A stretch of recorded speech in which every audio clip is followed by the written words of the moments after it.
कारंजा लाड येथील कुंकुबाई कन्या शाळा येथे 15 ते 18 वयोगटातील विद्यार्थ्यांसाठी 7 जानेवारी रोजी कोविड लसीकरण शिबिर आयोजित करण्यात आले होते। या शिबिरात कुंकुबाई कन्या शाळेच्या विद्यार्थिनींनी उत्स्फूर्त प्रतिसाद दिला असून 90% विद्यार्थ्यांचे लसीकरण पूर्ण झाले।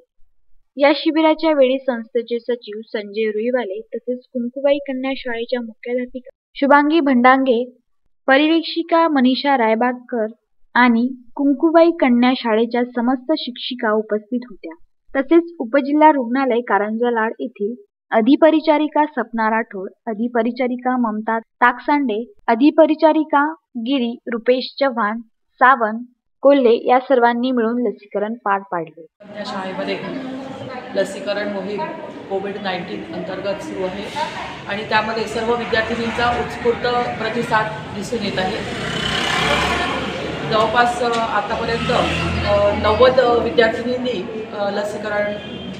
विद्यार्थिनींचं लसीकरण झालेलं आहे। अक्षय लोटे, विदर्भ न्यूज, कारंजा लाड।